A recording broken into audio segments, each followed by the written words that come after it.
Welcome back to our YouTube channel story telling with Bani and Poojan. और आज हम आपके लिए लूप लपेटा नाम की एक हिंदी फिल्म की कहानी लेकर आए हैं। ये फिल्म 4 फरवरी 2021 को रिलीज हुई है। इस फिल्म को IMDb पे 4.4 रेटिंग मिले हैं आउट ऑफ 10 और इसे 80% लोगों ने लाइक किया है। स्टार कास्ट की बात करें तो आपको इस फिल्म में तापसी पन्नू और ताहिर भसीन मुख्य भूमिकाओं में नजर आएंगे। कहानी की शुरुआत सवीना नाम की एक लड़की से होती है जो बाथरूम में बैठ के अपना प्रेगनेंसी टेस्ट कर रही है। इस लड़की की भूमिका तापसी पन्नू ने निभाई है और जैसे ही वो प्रेगनेंसी टेस्ट करती है उसके ये देखकर होश उड़ जाते हैं कि उसका टेस्ट पॉजिटिव आता है। इसके बाद हमें सवीना की पिछली जिंदगी दिखाई जाती है जहां पर वो सुसाइड करने की कोशिश करती है। असल में सवीना एक एथलीट हुआ करती थी। उसका रेस के दौरान एक एक्सीडेंट हो गया था जिसके बाद वो दौड़ नहीं सकती थी। अभी सवीना हॉस्पिटल में एडमिट थी और डॉक्टरों के द्वारा उसे कहा गया था कि अब के बाद वो कभी भी भाग नहीं पाएगी। रात को वो हॉस्पिटल के छत पर आकर वहां से कूदने की कोशिश करती है। वो वहां से कूदने ही वाली होती है कि तभी सत्या वहां पर आ जाता है जो उसकी जान बचा लेता है। सत्या का किरदार ताहिर भसीन ने निभाया है और इस फिल्म में वो एक जुआरी की भूमिका निभाते हैं। सत्या को जुआ खेलने की बहुत बुरी आदत है और वो पिटने के बाद आमतौर पर इसी अस्पताल में आता है। दोनों के हालात तकरीबन एक जैसे ही थे। दोनों ही जिंदगी से हारे हुए थे और इसीलिए वो एक दूसरे को ही अपनी दवा बना लेते हैं।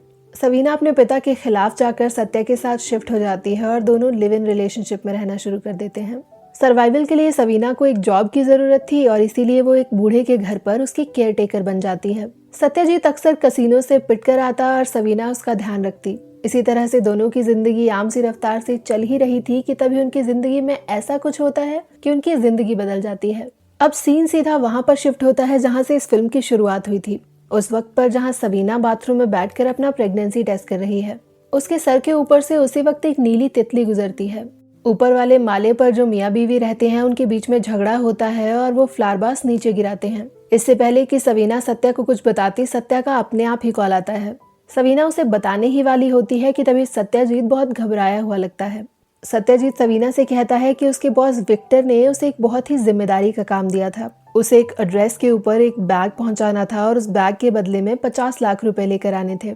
आदत से मजबूर सत्या ने ये सोचा कि वो कसीनो जाकर उन पैसों का जुआ खेलेगा और उनमें से जो भी मुनाफा होगा वो सत्या और सभी अपने पास रख लेंगे और बाकी के बचे हुए पैसे विक्टर को दे देंगे। सवीना को ये लगने लगता है कि शायद सत्या ने जुए में सारे पैसे उड़ा दिए हैं, लेकिन असलियत तो कुछ और ही थी। सत्यजीत पैसों से भरा हुआ बैग लेकर बस में आ रहा था कि तभी उसकी मुलाकात एक गंजेड़ी से होती है। उसे स्मोक करता हुआ देखकर उसका भी स्मोक करने का मन होता है। वो उसके साथ स्मोक शेयर करता है और देखते ही देखते उसे काफी नशा हो जाता है। बस वहां पर रुकती है और वो गंजेड़ी उसे बार बार ये इशारा करता है कि बाहर पुलिस वाले खड़े हैं, लेकिन सत्यजीत इतना ज्यादा हाई हो चुका है कि उसे उसकी बात सुनाई ही नहीं देती। पुलिस वाले उसे पकड़ लेते हैं और उनसे भागते भागते वो बैग बस में ही भूल जाता है। सत्यजीत किसी तरह से अपने आप को पुलिस वालों से तो बचा लेता है, लेकिन वो बैग उस गंजेड़ी के हाथ लग जाता है और बस के साथ साथ वो भी रफू चक्कर हो जाता है। विक्टर एक बहुत ही खतरनाक गुंडा था और अगर सत्यजीत उसके पैसे वापस नहीं कर पाता है तो वो यकीनन उसे जान से मार देगा। सत्य अब सवीना से कहता है कि उसके पास सिर्फ 50 मिनट है और 50 मिनट में उसे कहीं से भी 50 लाख रुपए का जुगाड़ करना होगा, वरना उसकी जान जा सकती है। सवीना उसे कहती है कि वो बस और वो इंसान अभी दूर तक नहीं गया होगा और इसीलिए उसे उस बस को खोजने की कोशिश करनी चाहिए। तो वहीं दूसरी तरफ सवीना अपने पिता के पास जाती है ताकि वो उनसे पैसे मांग सके। रास्ते से गुजरते हुए सवीना टैक्सी लेने की कोशिश करती है जहां उसकी मुलाकात जेकब नाम के एक लड़के से होती है। इस फिल्म में जेकब जूलिया नाम की एक लड़की से प्यार करता है जो कि उसे छोड़कर रॉबर्ट नाम के एक इंसान से शादी कर रही है। सवीना बिना पूछे ही उसकी गाड़ी में बैठ जाती है और जब वो जेकब को वहां से चलने के लिए कहती है तो जेकब उसे गाड़ी से बाहर उतार देता है। जेकब जिस तरह से सवीना से बात करता है उसे वो पसंद नहीं आता और इसीलिए गुस्से में वो उसकी गाड़ी का मिरर तोड़ के वहां से भाग जाती है। ऐसा करते हुए उसे डेविड नाम का एक पुलिस इंस्पेक्टर देख लेता है और अब वो भी उसका पीछा करने लगता है। सवीना जब अपने पिता के पास पहुंचती है और उनसे पैसों की डिमांड करती है तो उसके पिता उसे साफ इनकार कर देते हैं। असल में सवीना की माँ की मौत हो चुकी थी और उसके पिता एक गे थे और अब वो एक लड़के के साथ रिलेशनशिप में थे। सवीना को जब अपने पिता से पैसे नहीं मिलते तो वो अपने पिता को जलील करके वहां से चली आती है। सत्या को जब ये पता चलता है कि सवीना के पिता ने उसे पैसे नहीं दिए हैं और ना ही उसे बस वाला वो गंजेड़ी मिल रहा है तो वो एक सुनार की दुकान को लूटने का प्लान बनाता है। ये सुनार की दुकान वही दुकान थी जहां से उसने सवीना को प्रपोज करने के लिए रिंग ली थी और अब उसके दिमाग में ये आइडिया आता है कि अगर वो इस सुनार की दुकान को लूट ले तो वो यहाँ से काफी पैसे कमा सकता है। और इस कहानी में सत्या इकलौता ऐसा इंसान नहीं है जो इस सुनार की दुकान को लूटना चाहता है। ममलेश चड्ढा जो इस दुकान का मालिक है, उसके दोनों बेटे अप्पू और गप्पू भी इस दुकान को लूटकर अपने पिता को सबक सिखाना चाहते हैं, क्योंकि बचपन से ही उनके पिता ने उन्हें बहुत ज्यादा जलील किया है। सवीना भागते भागते उस जगह पर पहुंच जाती है जहां पर जूलिया की रॉबर्ट के साथ शादी हो रही है। वो शादी में गिफ्ट के काफी ज्यादा पैसे देखती है और उसके दिमाग में कोई आइडिया आता है, लेकिन इससे पहले कि वो वहां से पैसे चुरा सकती, वो अपनी हरकतों की वजह से बहुत सी लोगों की नजर में आ जाती है। उसे वहां से भागना पड़ता है और जैसे ही वो टैक्सी में बैठती है, वो देखती है कि वो दोबारा जेकब की टैक्सी में बैठी है। वो जेकब से विनती करती है कि इस बार वो उसे लिफ्ट दे दे, लेकिन इस बार फिर से वो उसे जब जलील करके भगाता है तो वो उसकी गाड़ी का दूसरा शीशा भी तोड़ देती है।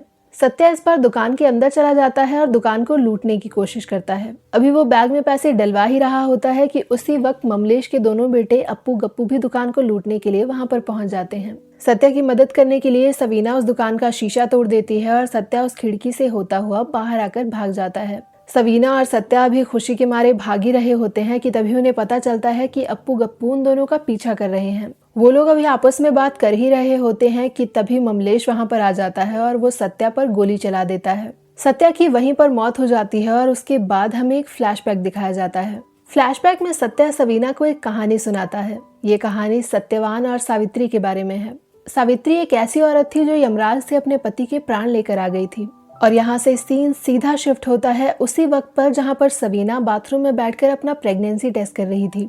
लेकिन कमाल की बात ये थी कि इस बार उसे सब कुछ याद था। जी हाँ, आपने बिल्कुल सही समझा, ये एक टाइम लूप था। सवीना बिल्कुल उसी वक्त में आ चुकी थी जहाँ वो बाथरूम में बैठी थी, लेकिन इस बार उसके पास पुराने वक्त की यादें भी थी। पहले की ही तरह उसकी प्रेगनेंसी रिपोर्ट पॉजिटिव आती है और उसके सर के ऊपर से एक तितली गुजरती है।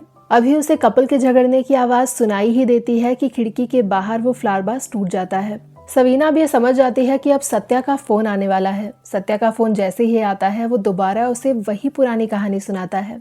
सवीना इस बार जब घर से निकलती है तो उसकी वजह से गाड़ी का एक्सीडेंट हो जाता है।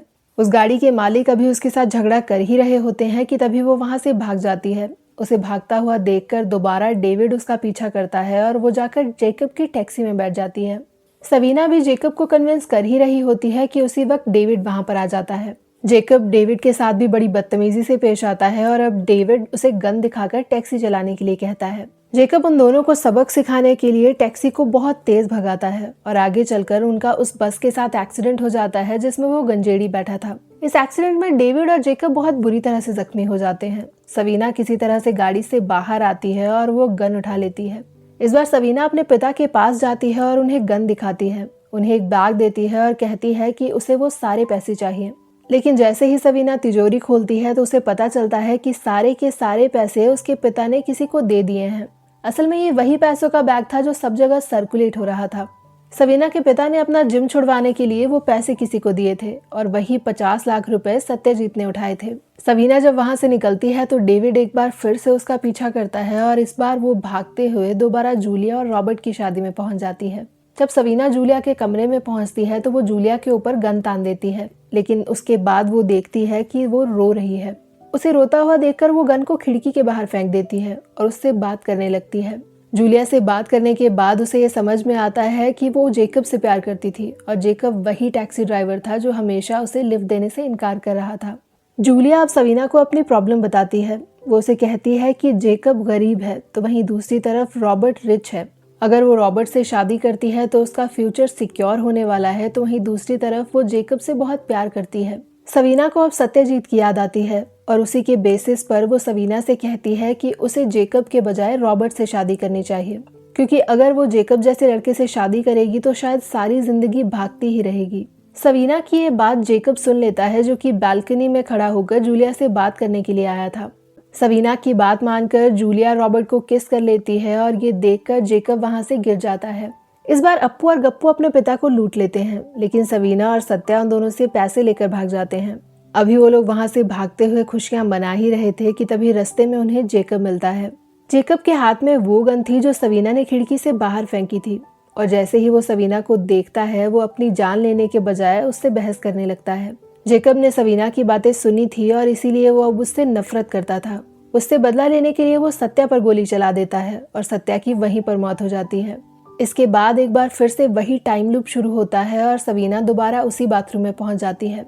अब उसे ये लगता है कि उसे कुछ अलग करना होगा, क्योंकि अगर हर बार वो ऐसा ही करती रही तो वो सत्यजीत को बचा नहीं पाएगी। इसीलिए जैसे ही वो अपने सर के ऊपर से तितली को उड़ते हुए देखती है, वो खिड़की के पास जाकर उस गमले को कैच कर लेती है। इस बार सवीना सत्यजीत को कॉल करती है और उसे कहीं भी जाने से इनकार करती है। उसके बाद वो अपने पिता से बात करती है और उनसे माफी मांगती है। वहां से वो सीधा जेकब के पास जाती है और उसकी टैक्सी में बैठ जाती है। वो जेकब से कहती है कि अगर उसे जूलिया की रॉबर्ट से शादी रोकनी है तो उसे उससे बात करने के लिए जाना होगा। वो जेकब को जूलिया के पास लेकर जाती है और उससे ठीक वही बातें कहती है जो कि जूलिया ने उसे बताई थी। जेकब और जूलिया शादी से भाग जाते हैं, तो वहीं सवीना दुल्हन की ड्रेस में वो गिफ्ट के सारे पैसे ले आती है।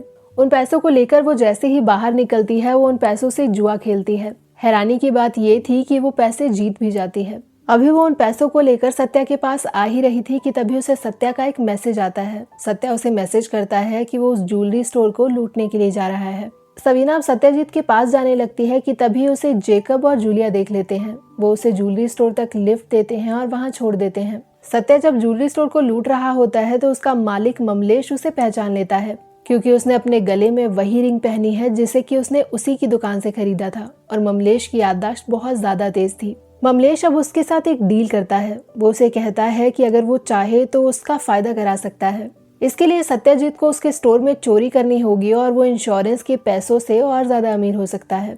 अप्पू और गप्पू इस बार नई चाल चलते हैं। वो सोचते हैं कि वो अपने पिता से कहेंगे कि वो दोनों किडनैप हो चुके हैं और फिरौती के लिए उन्हें पैसे चाहिए। सत्यजीत और ममलेश का प्लान काफी अच्छे से चल रहा होता है और वो पुलिस को भी बुला लेते हैं कि स्टोर में चोरी हो गई है।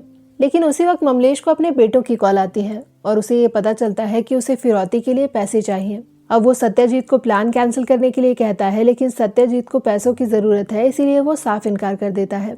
ममलेश जब इस बार सत्यजीत को शूट करता है तो उसकी बंदूक में गोलियां नहीं थी, क्योंकि सत्यजीत ने बड़ी ही चालाकी के साथ उसकी गन से गोलियां तब निकाल ली थी जब वो पुलिस वालों को कॉल कर रहा था। सत्यजीत जैसे ही पैसे लेकर दुकान से बाहर निकलता है, वो देखता है कि पुलिस उसके सामने खड़ी है, लेकिन वो पुलिस वालों के सामने ऐसे बिहेव करता है जैसे कि वो लुटेरों से बचकर बाहर आ गया हो। पुलिस वाले उसे वहां से जाने देते हैं और वहीं सवीना उसे मिल जाती है।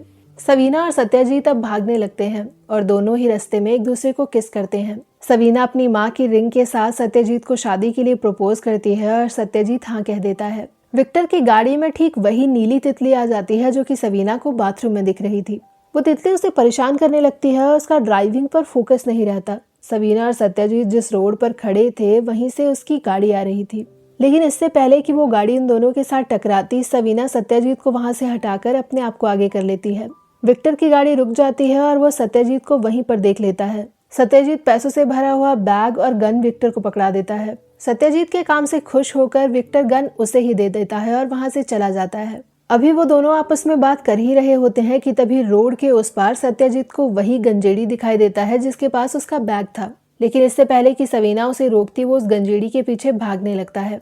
फिल्म के आखिरी सीन में हमें दिखाया जाता है कि सत्यजीत की दोबारा से मौत हो सकती है और सवीना को पता है कि वो टाइम लूप दोबारा से शुरू होगा और इसी के साथ हमारी कहानी खत्म हो जाती है। अगर मैं इस फिल्म को लेकर अपना ओवरऑल एक्सपीरियंस बताऊं तो ये फिल्म आपको बिल्कुल भी अलग नहीं लगेगी। इस फिल्म में ऐसा कुछ नहीं है जो कि तापसी पन्नू की फिल्मों में आपको पहले देखने को नहीं मिला है। अगर आपने तापसी पन्नू की फिल्म गेम ओवर और रश्मि रॉकेट देखी है तो ये फिल्म उसका ही मिला जुला मिश्रण है। अगर मैं आपको ये कहूँ कि फिल्म के 10% सीन्स ऐसे हैं जिनमें आपको तापसी पन्नू सिर्फ भागती हुई दिखाई देगी तो ये बिल्कुल भी गलत नहीं होगा। ऑल्दो ये फिल्म टाइम लूप को लेकर थी, लेकिन कुछ एक वक्त के बाद आपको तापसी पन्नू को भागता हुआ देखकर इरिटेशन होने लगेगी। और अगर हम तापसी पन्नू के लुक की बात करें तो वो काफ़ी बेहतर हो सकता था, क्योंकि उन्हें फंकी बनाने के लिए कुछ एक ऐसी चीज़ें हैं जैसे कि अगर हम उनकी हेयर एक्सेसरीज की बात करें तो वो काफ़ी बेटर हो सकता था। स्पेशली एक ऐसी फिल्म के लिए जिसमें आपका मेकओवर ना होना हो या आपके कपड़े ना बदले जाने हो। ताहिर हुसैन ने जितना भी काम किया है वो काफ़ी अच्छा है, लेकिन फिल्म में उनके पास करने के लिए इतना ज़्यादा कुछ है नहीं, बट स्टिल आपको उनका काम काफ़ी पसंद आने वाला है। तो आखिर में मैं बस आपसे इतना कहना चाहूँगी कि ये फिल्म एक वन टाइम वॉच हो सकती है, लेकिन इससे ज़्यादा आप अगर उम्मीद लेकर जा रहे हैं तो आप निराश होने वाले हैं।